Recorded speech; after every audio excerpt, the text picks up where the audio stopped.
ನಮಸ್ಕಾರ. ಎಲ್ಲರೂ ಹೇಗಿದ್ದೀರಾ? ಎಲ್ಲರೂ ಚೆನ್ನಾಗಿದ್ದೀರಾ? ನೀವೆಲ್ಲರೂ ಚೆನ್ನಾಗಿದ್ದೀರಾ ಅಂತ ಭಾವಿಸ್ತಾ ಇವತ್ತಿನ ವ್ಲಾಗ್ನ ಶುರು ಮಾಡ್ತಾ ಇದ್ದೀನಿ. Welcome back to my YouTube channel Suma Achar Kannada vlogs. ಇನ್ನು ಯಾರೆಲ್ಲ ಹೊಸದಾಗಿ ನನ್ನ ಚಾನಲ್ ನೋಡ್ತಾ ಇದ್ದೀರೋ ದಯವಿಟ್ಟು ಸಬ್ಸ್ಕ್ರೈಬ್ ಮಾಡ್ಕೊಂಡು ನೋಡಿ. ಹಾಗೆ ವಿಡಿಯೋ ಇಷ್ಟ ಆದರೆ ಲೈಕ್, ಶೇರ್, ಕಮೆಂಟ್ ಮಾಡಿ. ನಿಮ್ಮೆಲ್ಲರ ಒಂದು ಸಪೋರ್ಟ್ ನನಗೆ ತುಂಬ ಮುಖ್ಯ ಆಗುತ್ತೆ. ಸೊ ಬನ್ನಿ, ಹಾಗಿದ್ರೆ ಇವತ್ತಿನ ವಿಡಿಯೋನ ಶುರು ಮಾಡೋಣ. ಸೊ ತುಂಬ ದಿನ ಆದಮೇಲೆ ವ್ಲಾಗ್ನ ಶುರು ಮಾಡ್ತಾಯಿದ್ದೀನಿ. ಸೊ ಇಷ್ಟು ದಿನ ವಿಡಿಯೋ ಮಾಡೋಕ್ಕೆ ಹೋಗಲಿಲ್ಲ. ಕೆಲವೊಂದಷ್ಟು ಪ್ರಾಬ್ಲಮ್ಗಳಿತ್ತು, ಕೆಲವೊಂದಷ್ಟು ಕನ್ಫ್ಯೂಷನ್ಸ್ ಸದ್ಯಕ್ಕೆ ಹೀಗೂ ಇದೆ. ಏನು ಮಾಡಬೇಕು ಅನ್ನೋದು ನಿಜವಾಗ್ಲೂ ನಮಗೆ ಗೊತ್ತಾಗ್ತಿಲ್ಲ. ಹಾಗಾಗಿ ಟೆನ್ಷನ್ಸ್ಗಳಲ್ಲಿ ನಾನು ಆಲ್ಮೋಸ್ಟ್ ಒಂದು 10 ಡೇಸ್ ಆಯಿತು ನಾನು ವಿಡಿಯೋನೇ ಮಾಡಿಲ್ಲ. ಸೊ ಇವತ್ತೇನೆಂದರೆ ಇವತ್ತೊಂದು ವ್ಲಾಗ್ ಮಾಡೋಣ ಅಂಥೇಳಿ ಮಾಡ್ತಾಯಿದ್ದೀನಿ. ಎಷ್ಟೇ ಏನೇ ಪ್ರಾಬ್ಲಮ್ಸ್ ಇದ್ದರೂ ಕೂಡ ಸೊ ನಮ್ಮ ಇವಾಗ ಒಂದು ಸ್ಟ್ಯಾಂಡ್ ನಾವು ತೊಗೊಂಡಿದ್ದೀವಿ ಅಂದಾಗ ಸೊ ಅದಕ್ಕೆ ನಾವು ಅಂದರೆ ಅದ್ರ ಜೊತೆನೇ ನಡಿಬೇಕಾಗತ್ತೆ. ಸೊ ಹಾಗಾಗಿ ನಾನಿವತ್ತು ಇವತ್ತೊಂದು ವ್ಲಾಗ್ ಮಾಡೋಣ ಅಂಥೇಳಿ ಮಾಡ್ತಾಯಿದ್ದೀನಿ. ಸೊ ಇವತ್ತು ಬಂದು ಬುಧವಾರ, ಮೇ 1. ಸೊ ಇವತ್ತು ಒಂದು ಫಂಕ್ಷನ್ ಇದೆ. ಅಕ್ಕನ ಮಗಂದು ಹೆಣ್ಣೋಡೋ ಶಾಸ್ತ್ರ ಇದೆ. ಸೊ ಹಾಗಾಗಿ ಅಲ್ಲಿಗೆ ಹೋಗ್ತಾ ಇದ್ದೀವಿ. ಇವತ್ತು ಹೂ ಮುಡಿಸೋ ಶಾಸ್ತ್ರ ಅಂತ ಅನ್ಕೋತೀನಿ ಮೋಸ್ಟ್ಲಿ. ಫಸ್ಟಿಗೆ ಅವರೆಲ್ಲ ಹೋಗಿ ಹೆಣ್ಣು ನೋಡಿಕೊಂಡು ಎಲ್ಲ ಎಕ್ಸ್ಚೇಂಜ್, ಅವ್ರು ಬಂದು ಇವ್ರ ಮನೆಗೆ ನೋಡ್ಕೊಂಡು ಹೋಗಿದ್ದಾರೆ, ಇವ್ರು ಬಂದು ಅವ್ರ ಮನೆ ನೋಡ್ಕೊಂಡು ಹೋಗಿದ್ದಾರೆ. ಸೊ ಇವತ್ತು ನಾವೆಲ್ಲ ಹೋಗ್ತಾ ಇದ್ದೀವಿ ಹುಡುಗಿ ಮನೆ ನೋಡೋಕ್ಕೆ. ಮೋಸ್ಟ್ಲಿ ಹೂ ಮುಡಿಸೋ ಶಾಸ್ತ್ರ ಅಂತ ಅನಿಸುತ್ತೆ, ನನಗೂ ಸರಿಯಾಗಿ ಗೊತ್ತಿಲ್ಲ. ನಾವು ನಮ್ಮನೆ ಟೆನ್ಷನಲ್ಲಿ ಅದ್ರ ಬಗ್ಗೆ ನಾವು ಜಾಸ್ತಿ ತಲೆ ಕೆಡಿಸ್ಕೊಂಡಿರಲಿಲ್ಲ. ಇವತ್ತು ಮೇ 1 ಹುಡುಗಿ ಮನೆಗೆ ಹೋಗಬೇಕು ಅಂತೇಳಿ ಅಕ್ಕ ಮತ್ತು ನಮ್ಮ ಮಾವ ಇಬ್ಬರು ಫೋನ್ ಮಾಡಿದರು. ಸರಿ ಅಂತೇಳಿ ಹೋಗೋಕ್ಕೆ ಮನಸ್ಸೂ ಇಲ್ಲ. ಈ ಕಡೆ ನಮಗಿರೋ ಟೆನ್ಷನಲ್ಲಿ ಹೋಗಬೇಕು ಅಂತಲೂ ಕೂಡ ಅನ್ನಿಸ್ಲಿಲ್ಲ. ಇನ್ನೊಂದೇನೆಂದರೆ ಸ್ವಂತದವ್ರಲ್ವ, ಸೊ ಹಾಗಾಗಿ ತೀರಾ ಹತ್ರದವ್ರು ಆಗಿರೋದ್ರಿಂದ ಹೋಗದೇ ಇದ್ದರೆ ಅದಕ್ಕೂ ಸ್ವಲ್ಪ ಬೇಜಾರು ಮಾಡ್ಕೋತಾರೆ. ಹಾಗಾಗಿ ಹೋಗಿ ಬರೋಣ ಅಂತ ಇಲ್ಲಿಂದ ಒಂದು 1/2 ಅವರ್ ಜರ್ನಿ ಆಗುತ್ತೆ ಅಷ್ಟೇ. ಸರಿ ಹೋಗಿ ಬರೋಣ ಅಂಥೇಳಿ ಈಗ ನಾನಷ್ಟೇ ರೆಡಿಯಾಗಿದ್ದೀನಿ. ನಮ್ಮನೆಯವರು ಅವರು ಇವತ್ತು ರಜಾ ಇದೆ, ಆದರೂ ಕೂಡ ಬೇರೆ ಕಡೆ ಬಾಡಿಗೆ ಹೋಗಿದ್ದಾರೆ.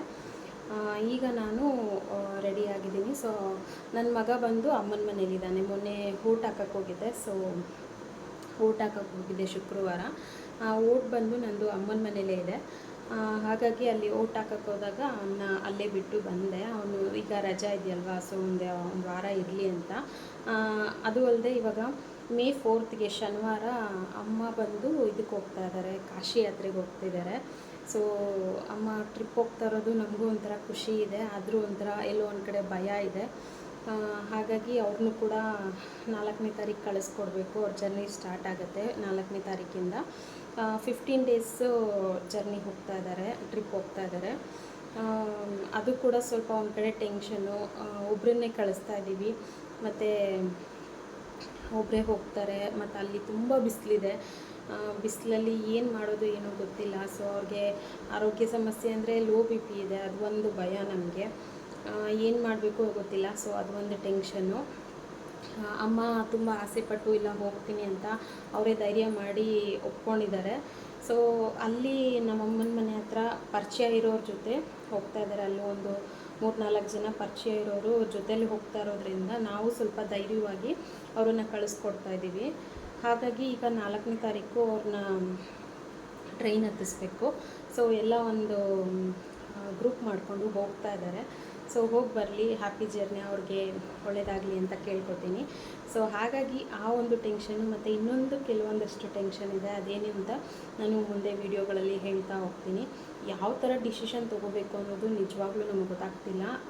ನಮಗೆ ಸಮಯ ಕೂಡ ಇಲ್ಲ. ಹಾಗಾಗಿ ಏನು ಮಾಡಬೇಕು ಅಂತಲೂ ಗೊತ್ತಿಲ್ಲ. ಹಾಗಾಗಿ ನಾನು ಇಷ್ಟು ದಿನ ಏನೋ ವೀಡಿಯೋನೂ ಕೂಡ ಮಾಡಲಿಲ್ಲ.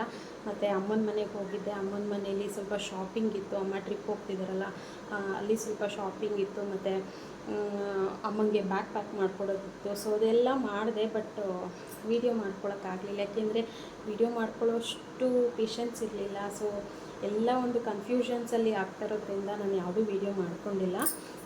ಹಾಗಾಗಿ ಒಂದು ವಾರದಿಂದ ನಾನು ಇನ್ನೂ ವೀಡಿಯೋ ಮಾಡಿಲ್ಲ, ಹಾಗಾಗಿ ಇವಾಗ ವೀಡಿಯೋ ಮಾಡೋಣ ಅಂತ ಮಾಡ್ತಾಯಿದ್ದೀನಿ. ಸೊ ಇವತ್ತು ಹೂ ಮುಡಿಸೋ ಶಾಸ್ತ್ರಕ್ಕೆ ಹೋಗ್ತಾ ಇದ್ದೀನಿ. ನಮ್ಮ ಅಕ್ಕನ ಮಗಂದು ಹುಡುಗಿನೆಲ್ಲ ನೋಡಿ ಬಂದಿದ್ದಾರೆ, ಇನ್ನೇನು ಮದುವೆ ಫಿಕ್ಸ್ ಆಗುತ್ತೆ. ಸೊ ಇವತ್ತು ಹುಡುಗಿ ಮನೆಗೆ ಹೋಗ್ತಾ ಇದ್ದೀವಿ ನಾವು. ಸೊ ನಾನು ಹೀಗೆ ಫುಲ್ ಸಿಂಪಲ್ಲಾಗಿ ರೆಡಿಯಾಗಿದ್ದೀನಿ. ಯಾವುದೇ ಥರದ ಬಾರ್ಡ್ರ್ ಸೀರೆಲ್ಲ ನಾನು ಹಾಕ್ಕೊಂಡಿಲ್ಲ. ಈ ಬಿಸಿಲಲ್ಲಿ ನಿಜವಾಗ್ಲೂ ನಾನು ಮೇಂಟೈನ್ ಮಾಡೋಕ್ಕಾಗಲ್ಲ, ತುಂಬ ಸೆಕೆ ಆಗುತ್ತೆ. ಸೊ ಹಾಗಾಗಿ ಇದು ಕಾಟನ್ ಸೀರೆ. ಸೊ ಕಾಟನ್ ಸೀರೆನ ವೇರ್ ಮಾಡಿದ್ದೀನಿ.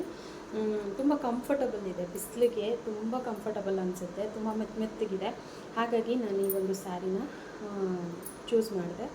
ಸೊ ಹಾಗಿದ್ರೆ ಬನ್ನಿ ಇವತ್ತಿನ ವಿಡಿಯೋ ಹೇಗೆ ಹೋಗುತ್ತೆ, ಸೊ ಏನೆಲ್ಲ ವಿಡಿಯೋ ಮಾಡ್ತೀನಿ ಅನ್ನೋದನ್ನು ನಾನು ನಿಮ್ಮ ಜೊತೆ ಶೇರ್ ಮಾಡ್ಕೊತೀನಿ.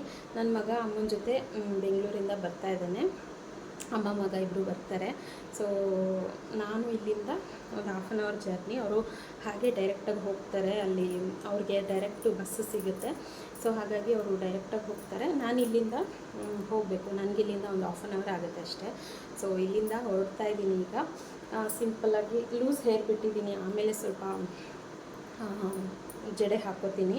ಸ್ವಲ್ಪ ಕೂದಲು ಒದ್ದೆ ಇದೆ, ಒಣಗಲಿ ಅಂದ್ಬಿಟ್ಟು ಹಾಗೆ ಬಿಟ್ಟಿದ್ದೀನಿ. ಅದು ಒಣಗಿದ್ಮೇಲೆ ಟೈ ಮಾಡಿಬಿಟ್ಟು ಹೂವನ್ನ ಅಲ್ಲೇ ಹೋಗ್ತಾ ತೊಗೊಂಡು ಹೂ ಮುಡ್ಕೋಬೇಕು. ಸೊ ನೋಡೋಣ ಬನ್ನಿ ಇವತ್ತಿನ ಡೇ ಹೇಗಿರುತ್ತೆ ಮತ್ತು ಇವತ್ತಿನ ವ್ಲಾಗ್ ಹೇಗೆ ಹೋಗುತ್ತೆ ಅನ್ನೋದನ್ನು ನಾನು ನಿಮ್ಮ ಜೊತೆ ಶೇರ್ ಮಾಡ್ಕೋತೀನಿ.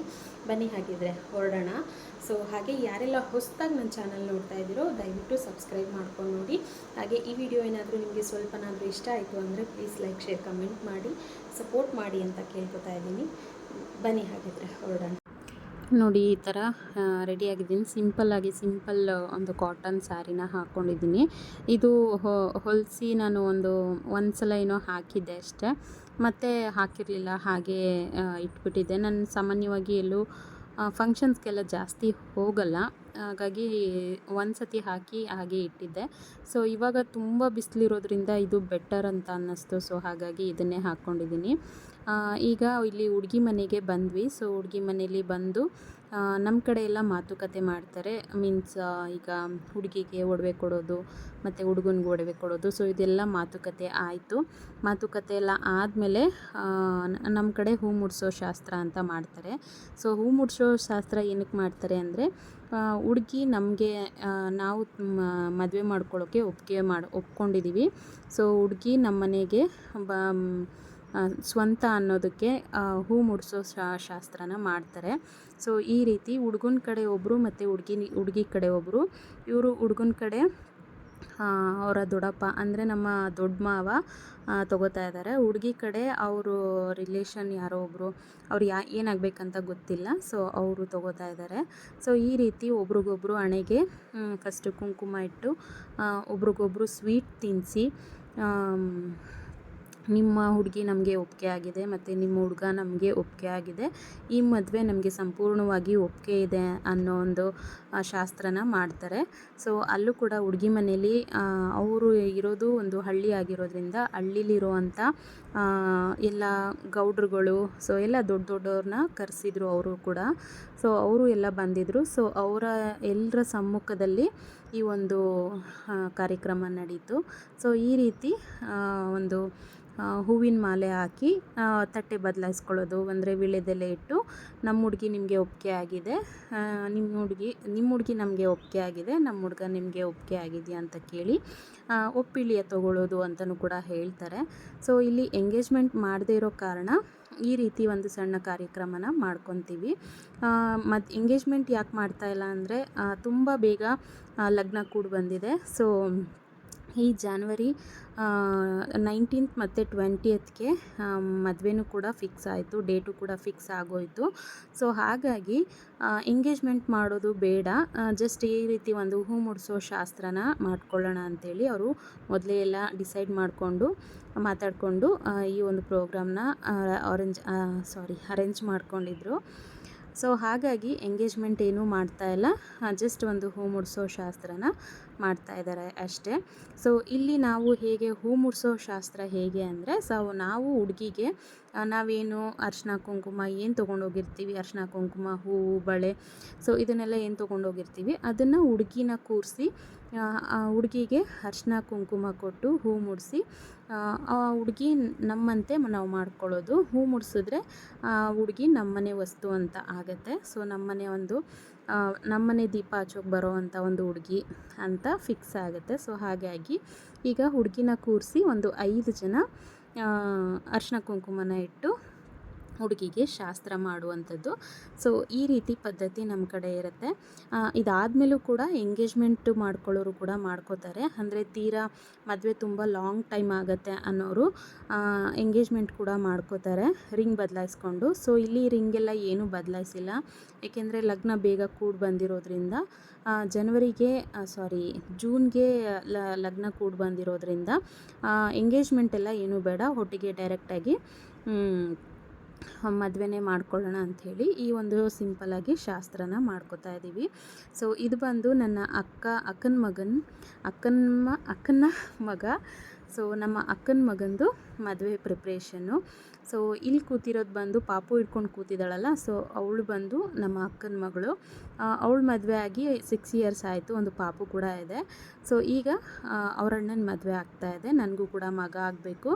ಸೊ ಒಂದು ಕಡೆ ನನಗೂ ಸೊಸೆ ಕೂಡ ಆಗಬೇಕು ಈ ಹುಡುಗಿ. ಸೊ ಇನ್ನೊಂದು ಹೇಳಬೇಕು ಅಂದರೆ ನನಗೂ ಒಂದು ರೀತಿಲಿ ಹೇಳಬೇಕು ಅಂದರೆ ನನ್ನ ಮಗನ ಮದುವೆ ಅಂತಲೂ ಕೂಡ ಹೇಳ್ಬೋದು. ಸೊ ಅಕ್ಕನಿಗೆ ಮಗ ಆದಮೇಲೆ ನನಗೂ ಕೂಡ ಮಗ ಅಲ್ವಾ. ಸೊ ಹಾಗಾಗಿ ನನಗೂ ಕೂಡ ಸೊಸೆ ಆಗಬೇಕು. ಈ ರೀತಿ ಒಂದು ಶಾಸ್ತ್ರನ ಮಾಡ್ತೀವಿ. ಆದಷ್ಟು ಬೇಗ ನಿಮ್ಮ ಜೊತೆ ಮದುವೆ ಸೀರೀಸ್ನ ನಿಮ್ಮ ಜೊತೆ ಶೇರ್ ಮಾಡ್ಕೋತೀನಿ.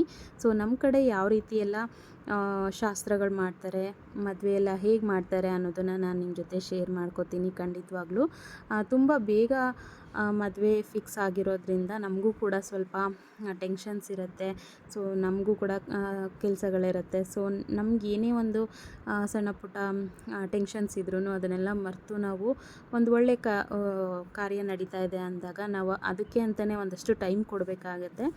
ಸೊ ಹಾಗಾಗಿ ಈ ಒಂದು ಕಾರ್ಯಕ್ರಮಕ್ಕೆ ನಮ್ಮ ಒಂದು ಟೈಮ್ ತುಂಬ ಇಂಪಾರ್ಟೆಂಟ್ ಆಗುತ್ತೆ. ಸೊ ಅದಕ್ಕೂ ಕೂಡ ಟೈಮ್ ಮಾಡ್ಕೋಬೇಕು.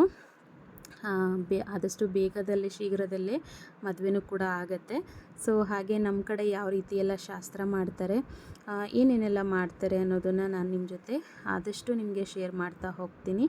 ಸೊ ಹುಡುಗ ಮತ್ತು ಹುಡುಗಿಗೂ ಕೂಡ ಒಪ್ಪಿಗೆ ಆಗಿದೆ. ಸೊ ಒಬ್ರನ್ನೊಬ್ರು ಕರೆದು ಹುಡುಗಿಗೆ ಒಪ್ಪಿಗೆ ಆಗಿದೆಯಾ ಏನು ಇದನ್ನೆಲ್ಲ ಕೇಳಿ ಆನಂತರ ಈ ಶಾಸ್ತ್ರನೆಲ್ಲ ಮಾಡುವಂಥದ್ದು. ಯಾಕೆಂದರೆ ಮುಂದೆ ಅವರು ಜೀವನ ಮಾಡೋದು ಅವರೇದಲ್ವಾ, ಮುಂದೆ ಅವರಿಬ್ಬರು ಹೊಂದಾಣಿಕೆಯಿಂದ ಇದ್ದರೆ ಸೊ ನಮಗೂ ಕೂಡ ಖುಷಿ ಆಗುತ್ತೆ. ಸೊ ಹಾಗಾಗಿ ನಾವೇನೇ ಒಂದು ಮಾಡಬೇಕಾದ್ರೂ ಕೂಡ ಫಸ್ಟಿಗೆ ಅವರ ಒಂದು ಒಪ್ಪಿಗೆ, ಅಂದರೆ ಹುಡುಗಿದು ಒಪ್ಪಿಗೆ ಇರಬೇಕು. ಸೊ ಹಾಗಾಗಿ ಫಸ್ಟಿಗೆ ನಾನು ಅಲ್ಲಿ ಇರುವಂಥ ಪ್ರತಿಯೊಬ್ಬ ದೊಡ್ಡವರು ಏನಿದ್ದಾರೆ ಸೊ ಅವರೆಲ್ಲ ಫಸ್ಟು ಕೇಳಿದ್ದು ಅದನ್ನೇ, ಹುಡುಗ ಮತ್ತು ಹುಡುಗಿಗೆ ಇಬ್ರಿಗೂ ಒಪ್ಪಿಗೆ ಇದೆಯಾ. ಸೊ ಹುಡುಗನ ಕರೆಸ್ಬಿಟ್ಟು ಫಸ್ಟು ಹುಡುಗಿಗೆ ಒಪ್ಪಿಗೆ ಇದೆಯಾ ಅಂತೆಲ್ಲ ಕೇಳಿ ವಿಚಾರಿಸಿ ಆನಂತರ ಮಾತುಕತೆ ಎಲ್ಲ ಮಾಡಿದ್ರು. ಮಾತುಕತೆ ಎಲ್ಲ ಮಾಡಿ ಆನಂತರ ಈ ರೀತಿ ಒಂದು ಹೂ ಮುಡಿಸೋವಂಥ ಶಾಸ್ತ್ರನ ಮಾಡ್ತಾಯಿದ್ದಾರೆ. ಸೊ ಇದಾಗಿತ್ತು ಸ್ನೇಹಿತರೆ ಇವತ್ತಿನ ಒಂದು ವಿಡಿಯೋ. ಸೊ ತುಂಬ ದಿನ ಆದಮೇಲೆ ನಾನು ವಿಡಿಯೋನ ಅಪ್ಲೋಡ್ ಮಾಡ್ತಾ ಇದ್ದೀನಿ. ಸೊ ಯಾಕೋ ಗೊತ್ತಿಲ್ಲ, ನನಗೂ ಸ್ವಲ್ಪ ಮನಸ್ಸು ತುಂಬ ಬೇಜಾರಾಗಿದೆ, ಮನಸ್ಸು ಕೂಡ ಚೆನ್ನಾಗಿಲ್ಲ, ವಿಡಿಯೋ ಕೂಡ ನಾನು ಮಾಡ್ತಾಯಿಲ್ಲ. ಸೊ ಸ್ವಲ್ಪ ನಮಗೂ ಕೂಡ ಬೇರೆ ಬೇರೆ ಟೆನ್ಷನ್ಸ್ಗಳೆಲ್ಲ ಇದೆ. ಸೊ ಹಾಗಾಗಿ ನಾನು ವಿಡಿಯೋ ಮಾಡೋಕ್ಕೆ ಹೋಗಿಲ್ಲ. ಸೊ ಖಂಡಿತವಾಗ್ಲೂ ಇನ್ಮೇಲೆ ವಿಡಿಯೋಗಳನ್ನ ನಾನು ಕಂಟಿನ್ಯೂಸಲ್ಲಿ ಮಾಡ್ತಾ ಹೋಗ್ತೀನಿ. ಸೊ ನಿಮಗೇನಾದರೂ ಈ ಮದುವೆ ವಿಡಿಯೋ, ಈ ಒಂದು ವಿಳೆ ಶಾಸ್ತ್ರದ ವಿಡಿಯೋ ನಿಮಗೇನಾದರೂ ಇಷ್ಟ ಆಗಿದರೆ ಖಂಡಿತ ಒಂದು ಲೈಕ್, ಶೇರ್, ಕಮೆಂಟ್ ಮಾಡಿ. ಹಾಗೆ ಯಾರೆಲ್ಲ ಹೊಸದಾಗಿ ನೋಡ್ತಾ ಇದ್ದೀರೋ ದಯವಿಟ್ಟು ಸಬ್ಸ್ಕ್ರೈಬ್ ಮಾಡ್ಕೊಂಡು ನೋಡಿ, ಪ್ಲೀಸ್ ಸಪೋರ್ಟ್ ಮಾಡಿ. ಇನ್ಮೇಲೆ ನಾನು ಡೈಲಿ ವ್ಲಾಗ್ನ ಹಾಕೋಕ್ಕೆ ಖಂಡಿತ ಪ್ರಯತ್ನ ಮಾಡ್ತೀನಿ. ಏಕೆಂದರೆ ನನ್ನದೇ ಆದಂಥ ಕೆಲವೊಂದಷ್ಟು ಪ್ರಾಬ್ಲಮ್ಸ್ಗಳಿದೆ. ಸೊ ಹಾಗಾಗಿ ನಾನು ವಿಡಿಯೋ ಮಾಡೋಕ್ಕಾಗ್ತಾಯಿಲ್ಲ, ಅದಕ್ಕೋಸ್ಕರ ಕೇಳ್ಕೊತಾ ಇದ್ದೀನಿ. ಪ್ಲೀಸ್ ಸಪೋರ್ಟ್ ಮಾಡಿ ಸಬ್ಸ್ಕ್ರೈಬ್ ಮಾಡಿಕೊಂಡು ವಿಡಿಯೋನ ನೋಡಿ ಅಂತ ಕೇಳ್ಕೊತಾ ಇದ್ದೀನಿ. ಸೊ ಆದಷ್ಟು ಮದುವೆ ವಿಡಿಯೋಗಳು ಮುಂದೆ ಒಳ್ಳೊಳ್ಳೆ ವಿಡಿಯೋ ಹಾಕ್ತಾ ಹೋಗ್ತೀನಿ. ಸೊ ಅಲ್ಲಿ ನನಗೆ ಎಷ್ಟು ಕ್ಯಾಪ್ಚರ್ ಮಾಡೋಕ್ಕಾಗುತ್ತೋ ಸೊ ಅಷ್ಟು ನಾನು ಕ್ಯಾಪ್ಚರ್ ಮಾಡ್ತೀನಿ. ಈ ವಿಡಿಯೋ ಕೂಡ ನನ್ನ ಮಗ ಮಾಡಿಕೊಟ್ಟಿದ್ದಾನೆ ಪಾಪ ಅವನು. ಸೊ ಅವನಿಗೆ ಹೇಳಿ ಮಾಡಿಸಿದ್ದೆ. ಸೊ ತುಂಬ ಚೆನ್ನಾಗಿ ಬಂದಿದೆ ವಿಡಿಯೋಸ್ ಎಲ್ಲ. ಸೊ ಹಾಗೆ ನೋಡಿ ಇವನು ನಮ್ಮ ಅಕ್ಕನ ಮಗ. ಸೊ ಇವನಿಗೆ ಇವಾಗ ಮದುವೆ ಫಿಕ್ಸ್ ಆಗಿರೋದು. ಜೋಡಿ ಅಂತೂ ಚೆನ್ನಾಗಿದೆ. ಜೋಡಿ ಹೇಗಿದೆ ಅಂತ ನೀವು ನನಗೆ ಕಮೆಂಟ್ ಮಾಡಿ ತಿಳಿಸಿ. ಸೊ ಹಾಗಿದ್ದರೆ ಈ ವಿಡಿಯೋನ ನಾನು ಇಲ್ಲಿಗೆ ಎಂಡ್ ಮಾಡ್ತಾಯಿದ್ದೀನಿ ಸ್ನೇಹಿತರೆ. ಸೊ ವಿಡಿಯೋ ಇಷ್ಟ ಆದರೆ ಲೈಕ್, ಶೇರ್, ಕಮೆಂಟ್ ಮಾಡಿ ಅಂತ ಹೇಳ್ತಾ ಈ ವಿಡಿಯೋನ ಇಲ್ಲಿಗೆ ಎಂಡ್ ಮಾಡ್ತೀನಿ. ಬಾಯ್ ಸ್ನೇಹಿತರೆ, take care, thanks for watching.